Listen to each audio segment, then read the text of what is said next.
안녕하세요. 네, 오늘 본문 말씀은 요한복음 8장 48절에서 59절 말씀입니다. 유대인들이 대답하여 이르되 우리가 너를 사마리아 사람이라 또는 귀신이 들렸다 하는 말이 옳지 아니하냐. 예수께서 대답하시되 나는 귀신 들린 것이 아니라 오직 내 아버지를 공경함이거늘 너희가 나를 무시하는도다. 나는 내 영광을 구하지 아니하나 구하고 판단하시는 이가 계시니라. 진실로 진실로 너희에게 이르노니 사람이 내 말을 지키면 영원히 죽음을 보지 아니하리라. 유대인들이 이르되 지금 내가 귀신 들린 줄을 아노라. 아브라함과 선지자들도 죽었거늘 내 말은 사람이 내 말을 지키면 영원히 죽음을 맛보지 아니하리라 하니 너는 이미 죽은 우리 조상 아브라함보다 크냐. 또 선지자들도 죽었거늘 너는 너를 누구라 하느냐. 예수께서 대답하시되 내가 내게 영광을 돌리면 내 영광이 아무것도 아니거니와 내게 영광을 돌리시는 이는 내 아버지시니 곧 너희가 너희 하나님이라 칭하는 그이시라. 너희는 그를 알지 못하되 나는 아노니 만일 내가 알지 못한다 하면 나도 너희같이 거짓말쟁이가 되리라. 나는 그를 알고 또 그의 말씀을 지키노라. 너희 조상 아브라함은 나의 때 볼 것을 즐거워하다가 보고 기뻐하였느니라. 유대인들이 이르되 내가 아직 50세도 못 되었는데 아브라함을 보았느냐. 예수께서 이르시되 진실로 진실로 너희에게 이르노니 아브라함이 나기 전부터 내가 있느니라 하시니 그들이 돌을 들어 치려 하거늘 예수께서 숨어 성전에서 나가시니라.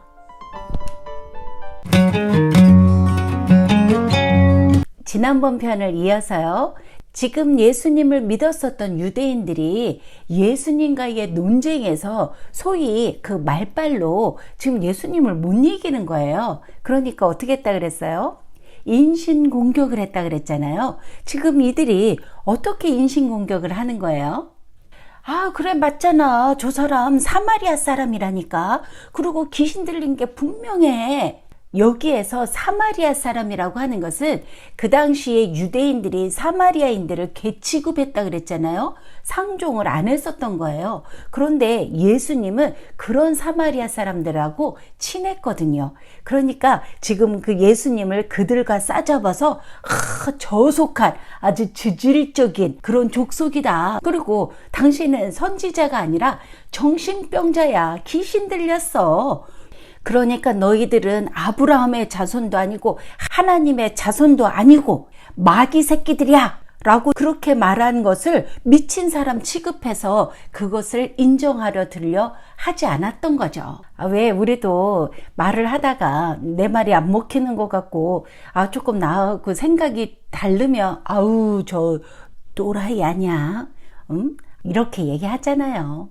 그러니까 예수님께서 자신을 미친 사람 취급하는 그 유대인들을 향해서 어떻게 응수하시는 거예요? 나는 귀신 들린 것이 아니라 내 아버지를 공경하건만 너희가 나를 헐뜯고 무시하는구나. 예수님은 자신이 귀신 들린 것이 아니라 아버지께서 말하고 행하라고 하신 것을 그대로 순종했을 뿐이다. 이렇게 반박하시는 거예요. 그러시면서 나는 내 영광을 구하지 않는다. 하지만 내 영광을 구하고 판단하시는 이가 따로 계시거든. 예수님은 자신의 영광에 대해서는 무관심하다라는 거예요. 다른 사람이 어떻게 생각하든 그것은 중요하지 않다는 거죠. 하나님이 인정하시는 것이 전부이다. 이렇게 말씀하시는 거예요. 왜냐하면 심판주, 판단하시는 이는 하나님이시기 때문이라는 거죠. 그런데 그런 예수님의 영광을 하나님께서 찾아주신다는 거예요. 어떻게요? 예수님께서 말씀하시는 그 진리를 반대하고 예수님을 무시한 자들을 심판하심으로 그 영광을 찾아주신다는 거예요. 시편 23편 말씀에 내 원수의 목전에서 상을 베풀 것이다 라는 그 말씀과 같은 맥락의 말씀인 거죠.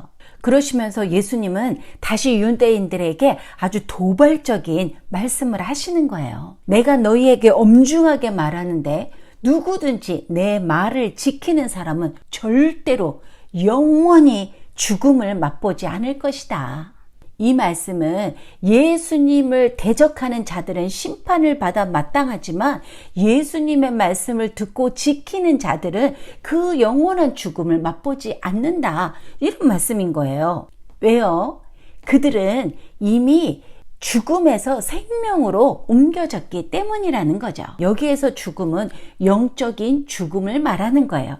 육체적인 죽음은 누구나 다 경험하는 거잖아요. 그러니 예수님의 말씀은 영원한 생명과 영원한 죽음을 결정짓는 말씀이라는 거죠. 그런데 이 말씀을 들은 유대인들이 그렇지 않아도 이해력이 딸려 이해를 하지 못하는데 이 말씀을 듣고 그들이 또 한 번 오해를 하는 거예요. 그것도 아주 확신에 찬 오해를.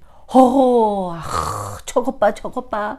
저 사람은 정말로 귀신 들린 것이 분명해. 아니, 아브라함도 죽었고 더군다나 하나님의 말씀을 지키다가 선포한 그 선지자들도 다 죽었는데, 아니, 당신의 말을 지키면 영원히 죽지 않는다니. 아니, 그러면 당신이 정말 우리 조상 아브라함보다 더 위대하다는 거요?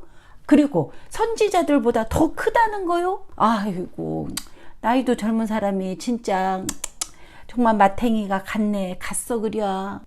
예, 그들은 지금 또 영적인 죽음을 설명하시는 그 예수님의 내용을 육적인 죽음으로 받아들인 거예요. 그래서 오해를 한 거죠. 그리고 또 이들이 여기서 아브라함과 선지자를 거론하는 것은 예수님 없이 구속의 역사를 바라보는 그 옛시대의 한계에서 벗어나지 못하는 빈약한 그 논리를 가지고 나오는 거예요. 그러니까 그들이 다시 예수님께 질문을 하는 거예요. 아니, 당신은 도대체 당신을 누구라고 생각하는 거요? 이 얘기는 지금 누가 크냐 이런 질문을 하는 거예요. 그러니까 예수님께서 만약 내가 진정 내 자신에게 영광을 돌린다면 내 영광은 아무것도 아니다. 이렇게 대답을 하시는 거예요. 아니, 지금 유대인들이 당신이 아브라함이나 선지자보다 크냐? 이렇게 물어보는 이 질문에 왜 예수님께서 이런 대답을 하셨을까요? 우리는 또 그것이 궁금하잖아요.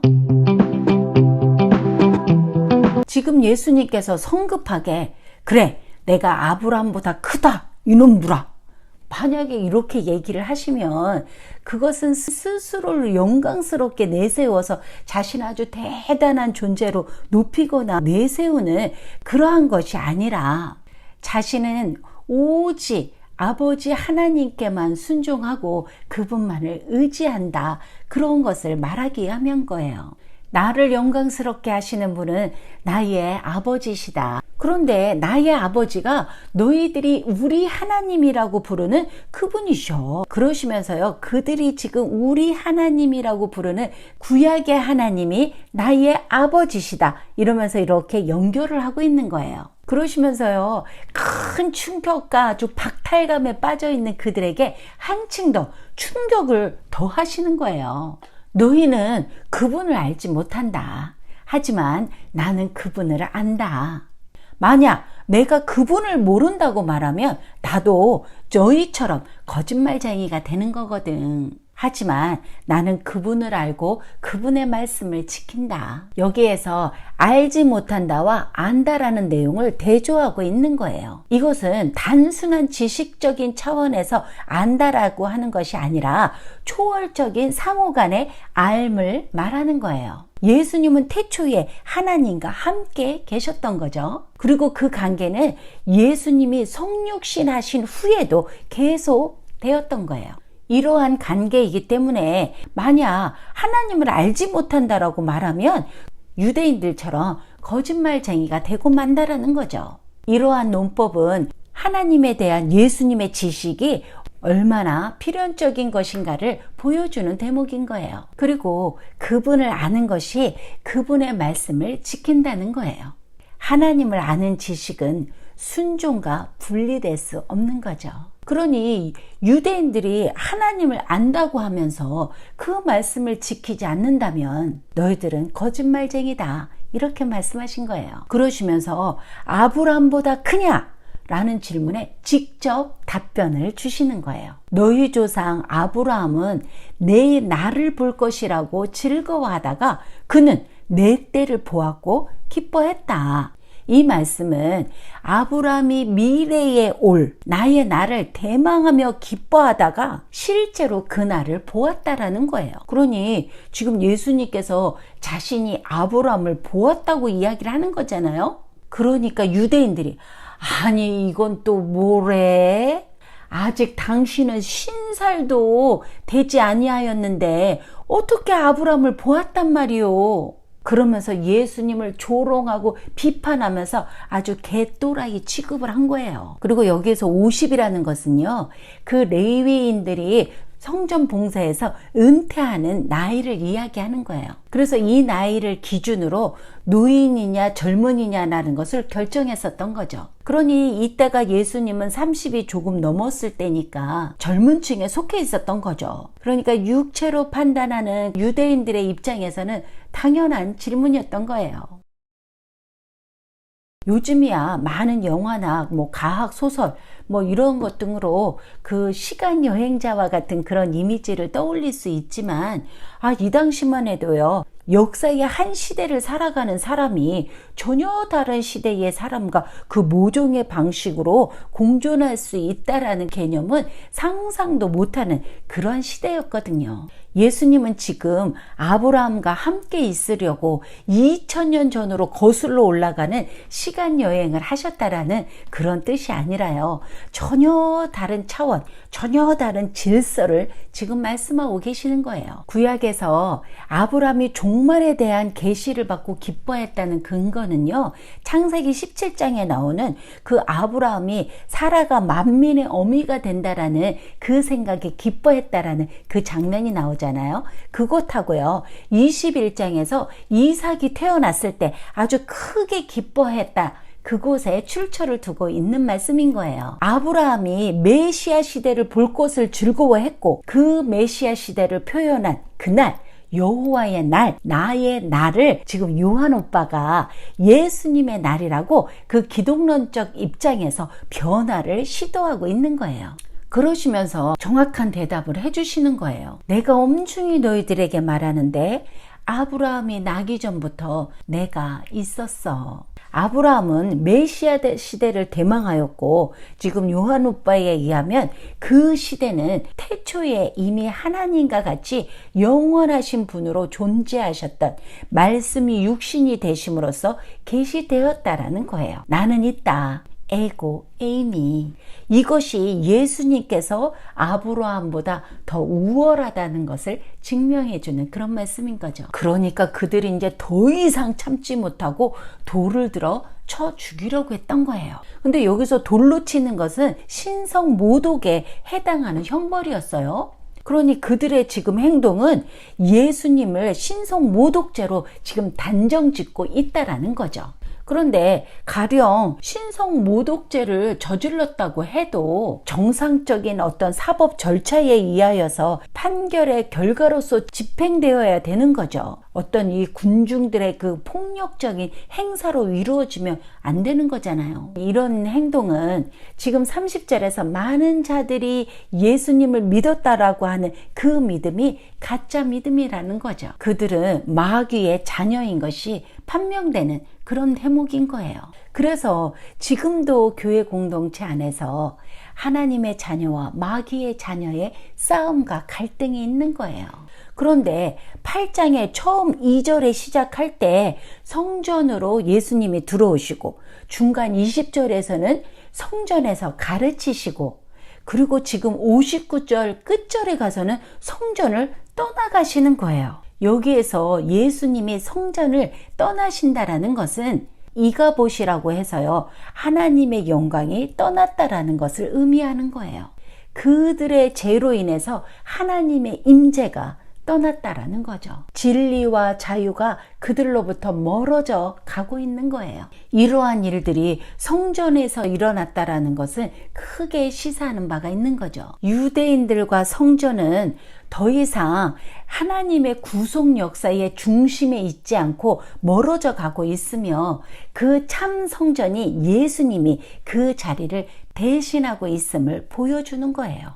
우리도 건물뿐인 성전에서 누가 크냐 그런 싸움으로 가짜 믿음을 가지고 행사하고 있지는 않은지 깊이 고민해 봐야 합니다. 예수님께서는 돌들을 피하셨지만 돌 같은 마음으로 인해서 예수님을 피하는 자들에게는 심판이 따르는 거예요. 오늘은 여기까지 하고요. 다음 편에서는요, 태어날 때부터 소경인 아이는 누구의 잘못인가? 부모의 잘못인가? 아주 심오한 내용으로 다시 돌아오도록 할게요. 오늘도 들어주셔서 너무나 감사합니다. 무더운 날씨에 정말 건강 조심하시고 다음 편에서 뵙겠습니다. 감사합니다.